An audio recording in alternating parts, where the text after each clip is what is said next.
Another day and another candidate. Yeah, we've got another person who wants to take that vacated senator seat in the States Assembly.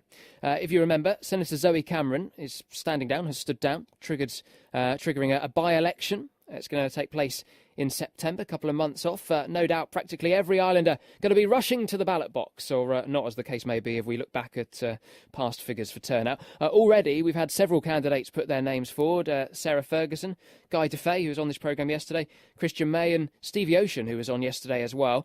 And last night, Jersey's political party Reform Jersey selected its candidate. It's the chairman, Deputy Sam Mézec. Morning to you, Deputy. Thanks for coming on. Morning, thank you. You were selected as a candidate at a meeting last night. How did that work? Well, because we're a political party, we've got a democratic process we need to go through to make sure that the people who volunteer for our party and who've got ideas to contribute are listened to. I think that's one of the advantages of political parties, because when you're an independent candidate, you sort of only really have yourself and your close friends and family to advise you and give you alternative points of view to consider. Whereas we like to listen to as many people as possible, hold public meetings, meet our members, etc. And they've got things they want to contribute. And we decided last night, unanimously as it happens, that I should put my name forward to be the Reform Jersey candidate in this election, so that I can sort of put out our message for change and talk about what we want to do to see the government system of Jersey transformed into one which actually works for the people of Jersey, because I don't think many people out there feel satisfied with the way things are going. Were you the only person at the meeting that put your hand up and said, yeah, I fancy this? Yeah, I was. We'd spoken to a few other people, because we are at the same time as this election looking to the next general election, and we've got some really exciting candidates who are going to come forward at that time. And we spoke to some of them about potentially putting their names forward this time, but it has come as a bit of a shock that this election is happening. We weren't really expecting it, and a lot of these people have got really decent jobs and situations with their family or whatever that they can't really put aside right now for an election. So I think I'm quite well placed. Being a deputy at the moment, I've got the experience, I know how things work, and hopefully I can hit the ground running if the public elect me and support our platform for change.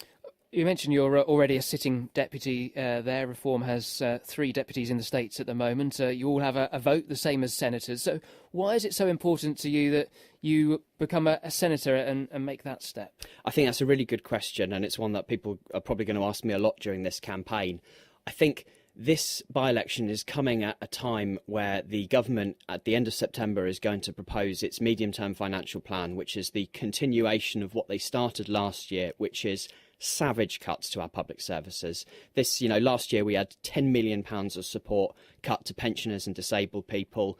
We're looking now to see newly qualified teachers have their salaries absolutely slashed, more services cut back to the bone, and also tax increases on low and middle earners, something the government said it wouldn't do and is now doing. So what this by-election does is that it gives the public an opportunity in the middle of this government term to say, hang on a minute, you told us you were going to do the opposite. So if they are prepared to get behind a candidate who's prepared to hold the government to account and say, no, there is a better way of doing things, there's a more democratic and inclusive way of doing things, what I hope it will do is that it will send a very loud message to the Council of Ministers, so I can stand on the senatorial benches and say, hang on, I stood for change and I stood opposed to what you're trying to do and got a mandate to do it. And I hope that will force states members to listen and we can stop things like this health tax and waste disposal tax. Do you feel like you've been able to make any of those changes, though, physically change things? I guess what I'm saying is, what have you done as a deputy to make people say, we feel he should be a senator now? I think we've managed to make some good progress on quite a few issues. I was the states member who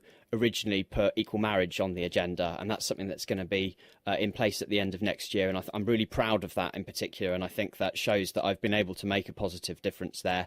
I also managed to thwart the government's efforts to introduce a lower minimum wage for people under the age of 25, something that would have, I think, caused economic distress for younger people, was completely discriminatory. And I think I've got a record that shows that even when I don't necessarily agree with other states members, I can work constructively with them when there's an issue that I believe is in the interest of the public of Jersey.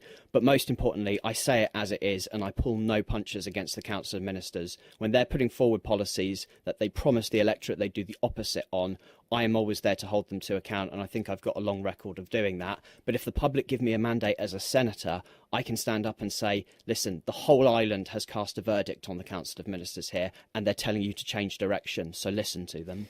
You're seen as someone that does challenge the Council of Ministers. Reform Jersey sort of sees itself as the backbench challengers to them.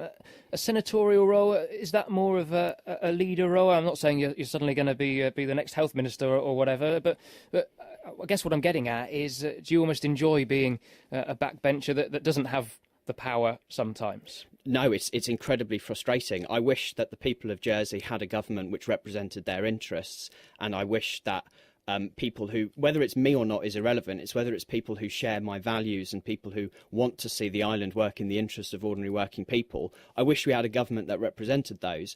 But unfortunately, with this collective responsibility, we've got a sort of weird clique in power who are completely out of touch with the people they're meant to represent and are constantly coming forward with policies that don't represent what the public want. So I would hopefully see it as a step towards moving in that direction where we can have a government which represents ordinary working people. And no, I don't like being an opposition backbencher. I want to be at the forefront of politics so that I can make a positive change for the people who've elected me. It's frustrating, but it is an important job. And as a senator, I would make sure that I was at the forefront of opposing the Council of Ministers when they're doing something wrong and doing what I believe I've done over the past couple of years, which is to propose positive alternatives wherever I can. And with that mandate, we can make serious change. How will you persuade rural parishes to vote for reform? I know Jersey's a small place, but I use the phrase heartland lightly, but you are very much based in St Helier. Your deputies are from the town, from the parish of St Helier, and senators need support island-wide. How do you convince other people around the outskirts of St Helier? Well, I'm going to do a lot of work in those parishes in this election. There are a lot of issues which are very different between the urban parishes and the country parishes, but there are some issues which matter to everybody across the island. The health tax is going to see every islander contributing more.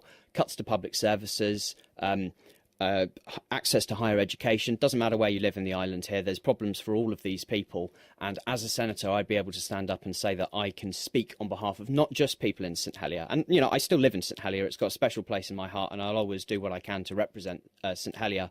But the issues that people are facing, cost of living, increasing taxation, these are the things that I want to put at the forefront of my campaign, and I will spend a lot of time in those country parishes meeting these people and saying, right, these parishes have a history sometimes of being a bit cautious about candidates who stand for change. I want to convince them that actually we need change and now is the time for it. So if they get behind our campaign here, hopefully we can start making that journey.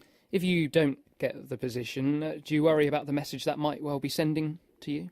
If I did absolutely terribly, obviously that would be a depressing thing, and it would certainly be bad for my prospects as a future politician. In that sense, is it a brave move? Yeah, I suppose it is, but the timing is great for this, for me personally, because I can put my name forward here, I can dedicate time to this campaign, and I can put some serious effort into it, whereas there are other people who are going to struggle to arrange their lives in terms of looking after their families and etc. So, I mean, I'm not going to call myself brave for putting my name forward because, this is politics, and I don't think people are so much bothered about who the individual is. I think they want to see the policies and want to see what you stand for. So the next month, it's my job to get out there and convince people and show them that there is a positive alternative way of doing things.